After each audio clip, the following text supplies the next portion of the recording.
네, 오늘 양시장의 온도차가 상당히 좀 크게 나타납니다. 일시적인 변화일지 혹은 추세가 바뀌는 건지 궁금해지는데요. 내일장 분위기 어떨지 함께 살펴보시죠. 현대증권의 배성진 연구원과 이야기 나누겠습니다. 안녕하세요. 네, 안녕하세요. 네, 내일장에서 우리 증시 흐름을 주도할 만한 변수 정리해 봐야 될 것 같은데 먼저 내부 변수로는 어떤 것들이 있을까요?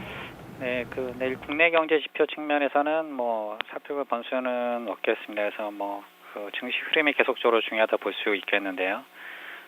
최근 증시는 달러 강세 지속에 따른 부진한 미국 기업 실적, 그리고 이제 9월 금리 인상 우려, 그리고 이제 국내 기업 실적 전망 둔화 등에 따른 이제 조정 여파가 계속적으로 이제 국내 증시에 영향을 미치고 있는 그런 환경인데요. 특히 보시면은 금주 목요일 날 이제 미국의 7월 FOMC 회의에서 이제 금리 인상 관련 코멘트가 이제 나올 수 있다는 우려로 계속적인 달러 강세가 이제 원화 약세로 좀 연결이 되면서 7일 연속 외국인의 이제 순매도가 이어지고 있는 그런 국면인데요. 내일도 만약에 이제 원화의 추가 약세가 나타나면서 이제 외국인의 이제 순매도세가 이제 지속될지 여부를 주목해야 할 것으로 좀 그렇게 좀 판단을 하고 있습니다. 그래서 이럴 경우에는 지금 이제 금일 보게 되면은 120선을 단기적으로 좀 이탈했던 코스피가 추가적으로 이제 하락할 가능성도 어느 정도는 좀 염두를 해둬야 될 것으로 좀 판단을 하고 있겠습니다. 그렇지만 2040선이 지금 예상 PBR 1배 수준인데 이 정도 수준에서 이제 금일 좀 반등에 일단 좀 성공을 했고요. 대형주 지수가 최근 환율 약세로 인한 투자 심리 호전으로 인해서 이제 이전 저점 수준에서는 충분히 이제 반등할 가능성이 높아졌다는 점에서 이제 낙폭은 계속적으로 이제 제한적일 것으로 좀 예상을 해볼 수가 있겠고요. 주목할 부분은 아무래도 이제 코스닥 시장인데요.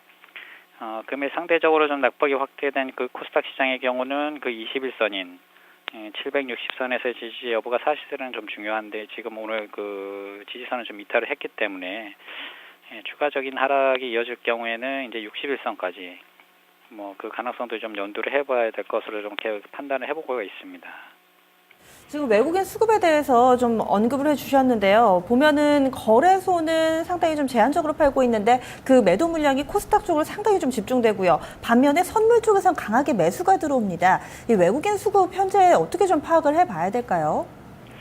아무래도 이제 거래소 쪽에서는 이제 외국인의 매도세가 이제 단기적으로 환율이 워낙에 이제 좀 빠르게 약세를 갔기 때문에 여기서 이제 추가적으로 더 약세로 간다면 오히려 그 시점에서는 이제 과거 사례를 봤을 경우에는 외국인들의 오히려 이제 순매수세가 이제 유입됐다는 그런 환경에서 본다면은 거래소 쪽은 외국인의 매도세는 이제 점차 크지는 않을 것이다 이렇게 좀 전망을 해볼 수가 있겠는데요. 코스닥 같은 경우에는 이제 지난 주말 나스닥 바이오테크 지수가 이제 상대적으로 좀 큰 폭으로 좀 하락을 했기 때문에 그 부분에서 이제 고밸류 종목들이 이제 선별적인 자격에 들어간다면은 아무래도 이제 외국인들이 종목별로는 이제 추가적인 매도세가 더 나올 가능성도 있다 이렇게 좀 예상을 하고 있습니다. 그렇다면 이번에 해외로 눈을 돌려보겠습니다. 어떤 포인트들이 있나요? 앞서 말씀드렸다시피 지금 보시면은 최근 이제 미국 경기 지표 회복에 따라 이제 9월 금리 인상 가능성이 계속 대두되는 국면인데요. 금일 저녁 미국에서는 제조업 경기 바로미터라고 할 수 있는 6월 내구재 주문이 좀 발표될 예정에 있겠습니다. 이전 2.2% 하락에서 지금 3.2% 좀 증가가 예상되고 있습니다. 또한 이제 윤송 제외 이제 내구재 주문의 경우도 이전 0% 증가에서 이제 0.5% 증가로 이제 전반적인 내구재 주문 개선이 좀 기대되고 있는 그런 환경인데요. 최근 미국의 경제 지표가 전반적으로 개선 추세에 있음을 감안할 경우에는 이제 내구재 및 자본재 관련 지표가 예상에 이제 부합하는 결과가 발표된다면 아무래도 이제 9월 미국의 금리 인상 가능성은 더 한층 지금 높아질 수가 있어서 관련 지표 발표 결과에 따라서 이제 주식시장 및 이제 통화시장의 흐름에 좀 주목할 필요가 있겠고요. 독일에서는 지난 주말 7월 유로존 제조업 및 서비스 PMI 지표가 이제 예상치를 상회하는 결과를 발표를 했는데요. 이에 따라서 이제 금일 발표된 이제 7월 기업 환경 지수도 이제 주목할 부분이다 이렇게 좀 볼 수가 있겠습니다. 결론적으로는 이제 금일 밤 미국의 이제 내구재 주문 발표와 계속되고 있는 이제 미국 2분기 기업 실적 발표에 따라서 달러와의 이제 방향성 및 이제 주가 방향성이 계속적으로 좀 중요한 체크 포인트다 이렇게 좀 판단을 하고 있습니다. 네, 이야기를 쭉 들어봤는데 지수의 상승의 빌미가 될 만한 힌트 찾기가 상당히 어려운 것 같습니다. 내일 우리 장 분위기 어떨 거라고 예상하시나요? 내일도 계속적으로 해외 증시에 따른 영향을 계속적으로 받을 것으로 좀 볼 수가 있겠는데요. 아무래도 이제 그 나스닥 지수가 이제 상대적으로 이제 큰 폭으로 하락을 함에 따라서 이제 투자 심리 위축이 좀 영향을 받고 있는데요. 뭐 아무래도 이제 이번 주에도 미국 기업 실적 발표에 따라 이제 주가 변동성이 이제 국내 증시 변동성에 한 축으로 그렇게 계속적으로 그 작용을 할 것으로 좀 예상을 하고 있고요.